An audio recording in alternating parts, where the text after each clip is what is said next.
Bon, d'abord, moi, je veux remercier le président Melchior. C'était un entretien qui était très utile pour Prisca Thévenot et pour moi. Parce que, j'ai eu l'occasion de le dire, pour moi, beaucoup se joue au collège. On sait qu'il y a encore beaucoup trop d'élèves qui arrivent au collège en classe de 6e sans maîtriser les fondamentaux. Donc il y a un enjeu, évidemment, à pouvoir combler les lacunes.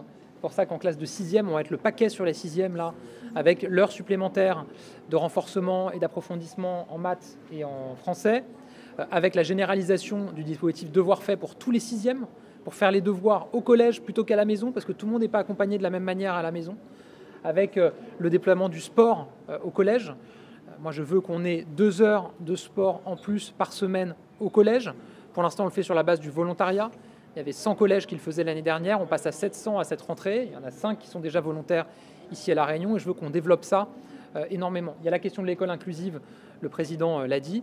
Et puis plus globalement, il y a la question de l'accompagnement des élèves sur une plus grande durée. Donc il y a devoir fait, je l'évoquais il y a un instant. Il y a effectivement le 8h-18h.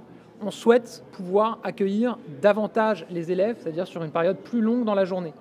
Et donc on va expérimenter ce 8h-18h ici à La Réunion, au collège du Tampon, où les élèves seront donc accueillis de 8h à 18h.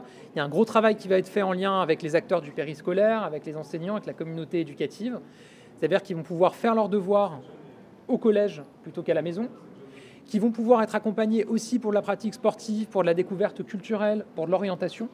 Donc moi j'attends beaucoup de cette expérimentation qui aura lieu et je remercie le département de se joindre à nos efforts sur le sujet. Moi je l'ai dit, je veux élever le niveau de nos élèves, pour les familles et pour le pays.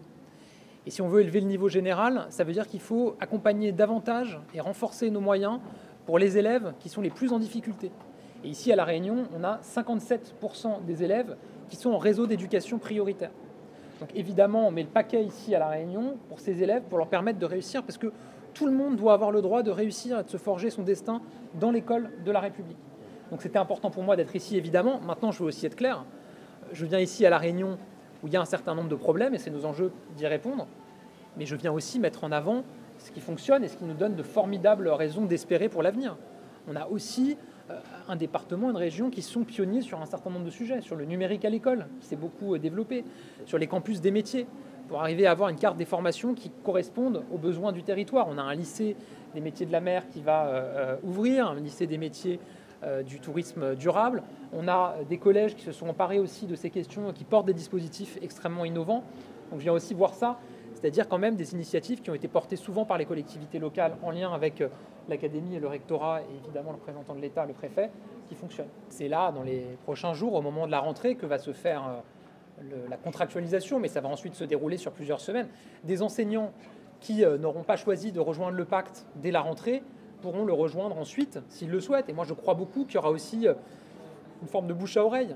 C'est vrai que c'est important qu'on ait des enseignants dans le premier degré, je pense que c'est à ça que vous faisiez référence, qui rejoignent le pacte, notamment sur cette mission supplémentaire qu'on leur propose, qui est d'aller faire du soutien et du renforcement en français et en mathématiques pour les élèves de 6e. Je pense que c'est à la fois très rassurant et très encourageant pour des élèves de 6e d'avoir un enseignant du premier degré qui peut venir les accompagner sur le français et les maths. Quand on passe en 6e, on est jeté dans le grand bain du collège. C'est quand même très différent du premier degré, donc c'est bien de pouvoir faire ce pont-là. Donc effectivement, on propose aux enseignants du premier degré, avec le pacte, d'être rémunérés en plus pour pouvoir aller accompagner des élèves en 6e sur les mathématiques et le français. Je ne peux pas vous dire combien accepteront et combien signeront le pacte. Moi, ce que je sais, c'est que les enseignants, les professeurs, ils ont envie que les élèves réussissent.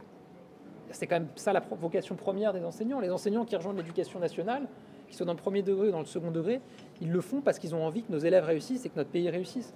Donc je suis sûr qu'on aura beaucoup d'enseignants qui rejoindront cette mobilisation.